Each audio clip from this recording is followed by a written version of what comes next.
What is going on, everybody? Welcome back to the channel. It's Hazy coming back for another video. I thought I'd just come on here to give you guys a little bit of a news update of what's been going on around the NRL news over the last few days or so. It's been interesting stories. Have been round one, been linked, all that kind of stuff. So I hope you guys enjoyed this video. If you're new around here, don't forget to like and subscribe. Turn the notifications on to see more videos like this one. We're almost close to 600 subscribers, so make sure you smash that like and subscribe button. Make sure we get the 600 by the end of the year. We've got a month and a bit to go. So really appreciate the support, guys. Anyway, let's get into this video.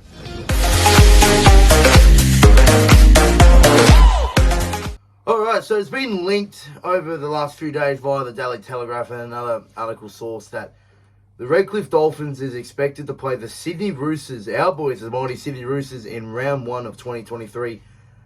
There's been an article saying that the whole fixture has been released, which has said that the Roosters will play the Dolphins at Suncorp Stadium in the opening day of the weekend on the Thursday night at Suncorp Stadium to kick off the new season and to welcome the Dolphins into the Telstra Premiership in their first inaugural game. They're expected to have over 30,000 in attendance on their opening home game, and I can agree with that. I think it'll be a good game, good crowd there too. Now, a lot of people would be thinking, why the Roosters? Why can't it be the Broncos? But there's actually a bit of a connection with one certain player who's been a part of both the Dolphins and the Roosters, and that man is Arthur Beetson. Now, he's been, one of our greatest leaders to play for the club. He was the leader of our famous premiership win in 74-75. However, he did start his career at the Dolphins in 1964-1965. He was part of the Dolphin side. He moved to Balmain in 1969, I believe, before making his way to the eastern suburbs to be part of that premiership winning side with the Roosters in 74-75 before heading over the Parramatta in the 80s, something like that. So he's got a massive part of the Dolphins and Roosters setup. That's why it has been linked that we are going to be playing for the inaugural Arthur Beetson Cup, named after, of course, one of the immortals who has massive impact for both respective clubs. Now, for us, that's a pretty cool honour because we play for some prestigious trophies in our game, like the Anzac Cup on Anzac Day. So much history, so much respect to that day.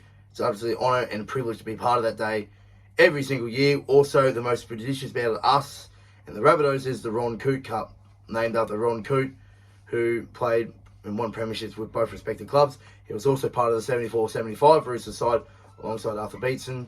At the same time, we've also got the Jack Gibson Cup, who we played for against Parramatta, who Jack Gibson was the coach of the 74-75 team, while he was also part of the Parramatta's coaching side in 1983, I think, before they went on the three-peat or 81, was it? 81, yeah, 81 before they went 80s.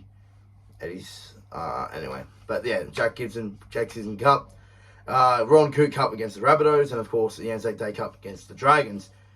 Now, so it's going to be, of course, it's going to be a privilege to be playing for the prestigious cup, for the Arthur Beetson Cup.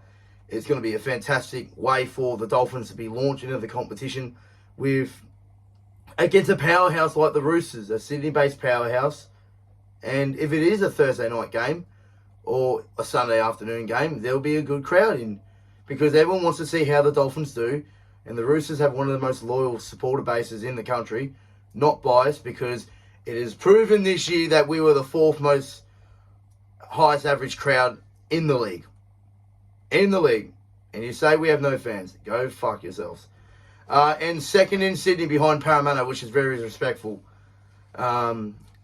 So powerhouse club. It's going to be an opportunity for the Dolphins to see what they can do. It's also an opportunity for the Roosters to go out and send a statement to the rest of the competition on day one to the newcomers and say, hey, this is the benchmark, etc., etc. Now, some fans are going to be like, why? Why are we going to play at Suncorp? Why can't we play it at Allianz? Because Allianz is our ground. We want to have more games there. And I get that argument, because there's been linked that because of the World Cup mid-year for the Women's Soccer World Cup, that Allianz is going to be unavailable for us again. which means we're going to be back at the SCG, which I'm going to be livid. We might even take games at Gosford or something like that. So people are like, oh, why can't we get like more games at Allianz first? And the draw hasn't come out yet, so we'll get more of an understanding what the draw's going to be looking like in the coming weeks or so. But it's just linked at the moment. I don't know when the draw's going to be out soon, but it has been linked. And I like the idea because, I am a Brisbane-based Roosters fan, so it's going to be awesome for me because I don't have to travel in round one. I don't have to fly down to Sydney to watch our first game of the season. I've done that 2 years in a row. It's a fun experience, don't get me wrong, but it's going to be nice to be in my own backyard watching the boys play in round one. I haven't done that since 2017 against the Titans. So it's going to be great that I don't have to move in round one and have to wait till round two to fly down to Sydney. So for me, I'm loving the idea because I don't have to travel. It makes sense because the Dolphins are the new team. You know, they're in Brisbane. That's the point of them being in the league, is to have more crowds at Suncorp each week, which is revenue to Queensland. It's revenue to Suncorp. And it's also revenue to the Brisbane/Queensland economy. I was at Redcliffe yesterday for the Brisbane Roar v Sydney FC game. I was going to do a vlog, but yeah, look, it wasn't great. Like, there was no City supporters that travelled, and City got flogged, so there's no point, no atmosphere, shit game. So yeah, no vlog there. But I absolutely love Redcliffe. Redcliffe is such a nice ground. I've been there twice now. It is a beautiful ground, and I absolutely love Redcliffe. So I hope they get to play a lot of games there. And it makes sense that you're going to have like a powerhouse Sydney club like the Roosters, like the Rabbitohs, like St George, like the Bulldogs, like Penrith, like Parramatta. And then you're probably thinking, why Bulldogs, why Dragons? But like, as a supporter base, they are pretty loyal. The Dragons, Queensland's supporters, they're massive up here. So are the Dogs, so are the Rabbitohs, so are the Roosters. Penrith because they're the premiers. Parramatta because, you know, they've got one of the most highest membership rates in the league. So that's why you have those games at Suncorp.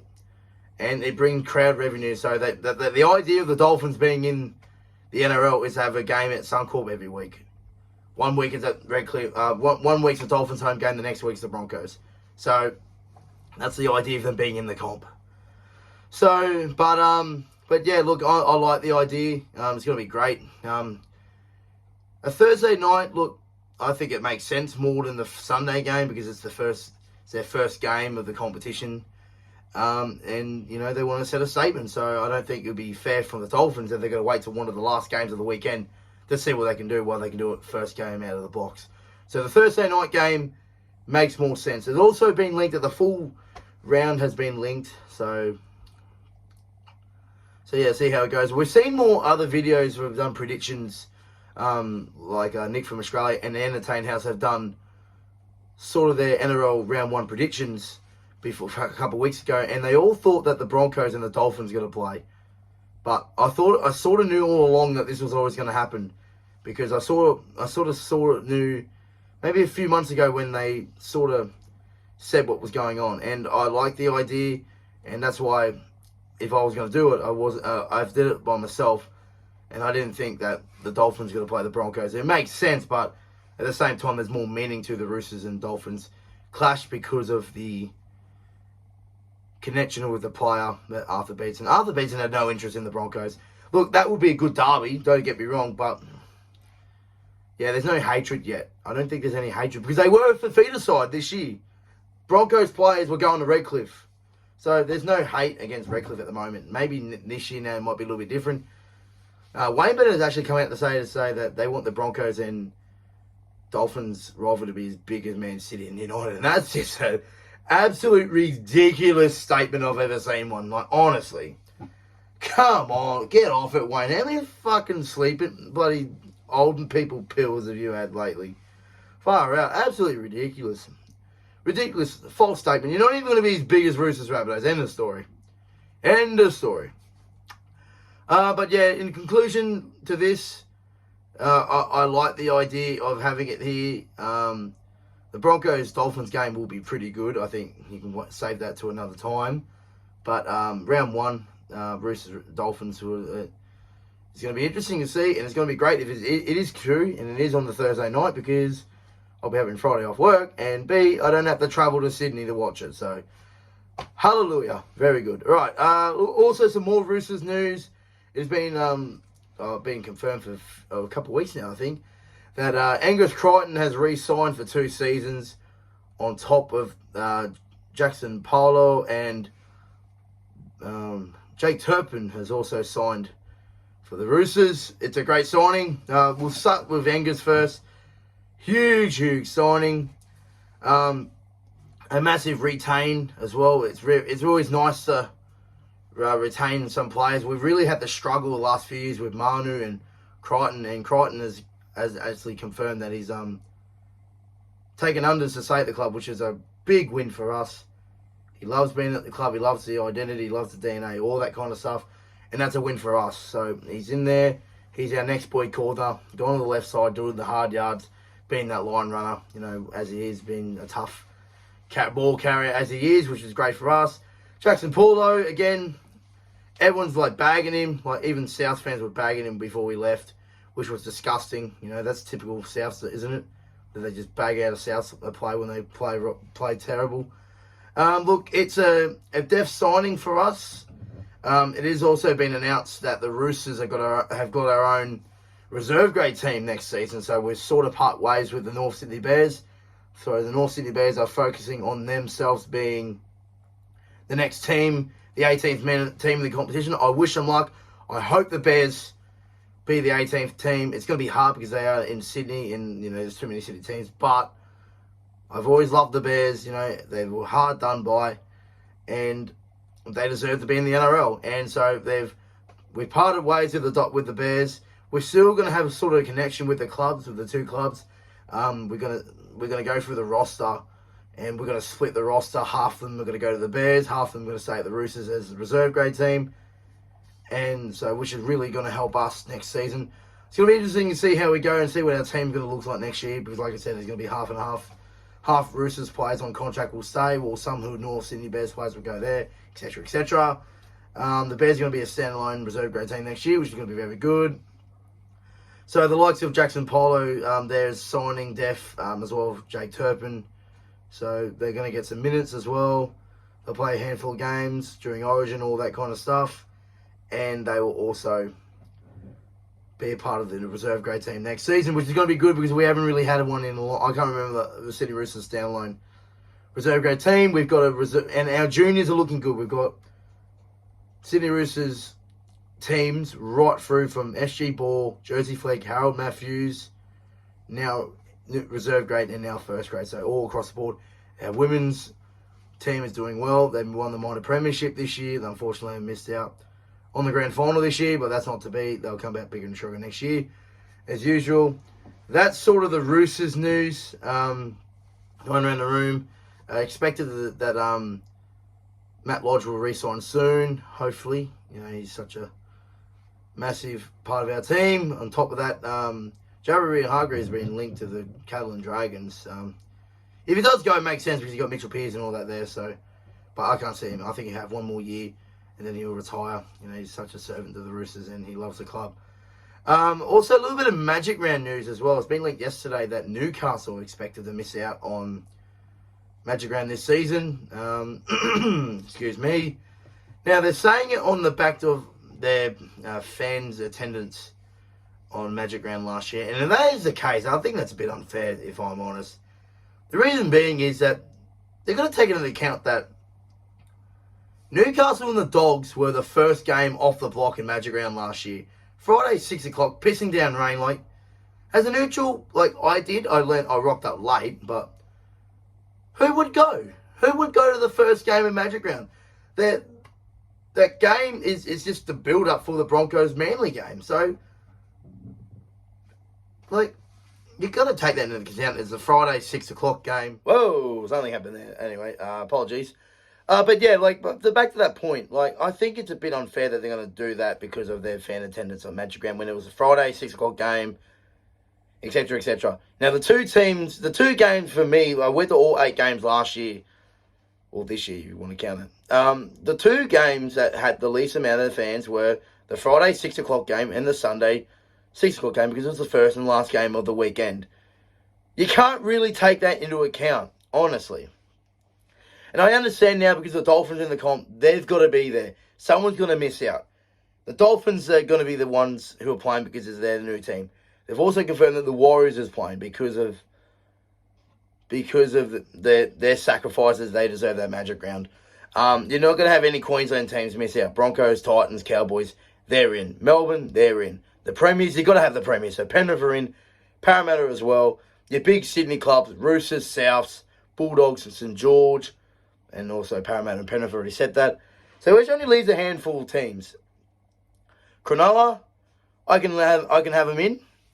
Manly, I think they've been confirmed to miss out round 1. So they'll be out round 1. Which only leaves Canberra, Newcastle, and Manly. Now, Manly is the traditional game against the Broncos on the Friday night, so they're in. I've already said that, haven't I? But yeah, they'll have round 1 off, but they traditionally have the magic round game against the Broncos. So it only leaves 2 teams, Newcastle, Canberra. And if that's how I've just done it like that, there's nothing wrong with that. But they've gone off fan base. That's a bit harsh. That's a little bit harsh. So, like I said, I understand that someone has to miss out. It's going to be interesting with the bye round to see how they do it. But yeah, it's going to be very interesting to see how they do it. So, but anyway, guys, that is my little bit of a rant / update content for you guys. Hope you guys enjoyed it. I'll be doing it more throughout the off-season, trying to keep you guys entertained. I'll do a full recap of the World Cup and all that. NRL Stadium Challenge, like I said. And even when the draw comes out, I'll do a little bit of a recap as well. So, there's plenty to stick around, guys. Hope you guys enjoyed this video. Don't forget to like and subscribe. Turn the notifications on. If you're new around here, like and subscribe. Hope we get to 600 very soon. Hope you guys are doing well over the off-season. I do miss you guys. Or, it's a shame that there's no footy 24/7, of course. Well, there is, but, not NRL standard anyway. Anyway, guys, hope you guys enjoyed this video. And I'll see you guys in the next one. Until then, bye for now.